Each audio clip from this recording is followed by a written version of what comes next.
ত্রিদেশীয় সিরিজে বিশাল এক সুযোগ বাংলাদেশের জন্য ডানা মেলে রয়েছে, শুধু এখন তা হাত বাড়িয়ে নিতেই হবে। সবকিছু ঠিকঠাক থাকলে ১৯ সালের বিশ্বকাপের টিকিট এই মাসের ২৪ তারিখে কেটে ফেলবে টাইগাররা। এমন ইঙ্গিত অবশ্যই এ মাসের প্রথম দিকে পাওয়া গিয়েছিল। এ মাসের ১ তারিখে আইসিসির র্যাঙ্কিং পুনর্বিবেচনা করা হয়।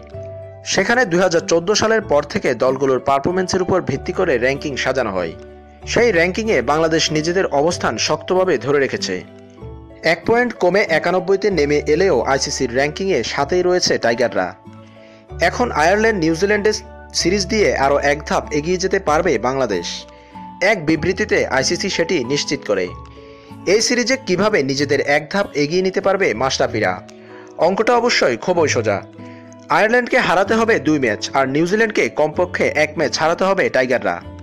র্যাঙ্কিংয়ে ৪-এ থাকা নিউজিল্যান্ডকে যদি ১ ম্যাচ আর আয়ারল্যান্ডকে যদি ২ ম্যাচ হারাতে পারে, তাহলে আরও কয়েক ধাপ এগিয়ে যাবে টাইগাররা। কারণ সংশোধিত র্যাঙ্কিংয়ে ৬-এ থাকা শ্রীলঙ্কা হারিয়েছে ৫ রেটিং পয়েন্ট। লঙ্কানদের পয়েন্ট এখন ৯৩। নিউজিল্যান্ড আয়ারল্যান্ডের বিপক্ষে যদি ৪টি ম্যাচ জিততে পারে, তাহলে বাংলাদেশের পয়েন্ট হবে ৯৭। তাতে বিশ্বকাপ তো নিশ্চিতই বাংলাদেশের। র্যাঙ্কিংয়ে ৮-এ থাকা পাকিস্তানের পয়েন্ট ৮৮। বিশ্বকাপে সরাসরি সুযোগ পাবে ইংল্যান্ড সহ ৭টি দল, যে ৭টি দল র্যাঙ্কিংয়ে ১ থেকে ৭-এ রয়েছে। র্যাঙ্কিংয়ে ৯-এ থাকা ওয়েস্ট ইন্ডিজের পয়েন্ট এখন ৭৯। ফলে বাংলাদেশ যদি ৪টি ম্যাচ জিতে, তাহলে ক্যারিবিয়ানদের সাথে বাংলাদেশের পয়েন্ট ব্যবধান হবে ১৮। তাই ৩০ সেপ্টেম্বর কাট অফ তারিখের আগে বর্তমান সূচি অনুযায়ী এই ব্যবধান কমিয়ে আনার কোনো সম্ভাবনাই নেই। তবে এই সিরিজে যদি বাংলাদেশের ভরাডুবি হয়, তাহলে ওয়েস্ট ইন্ডিজের সুবিধাটা একটু বেশি হয়ে যাবে।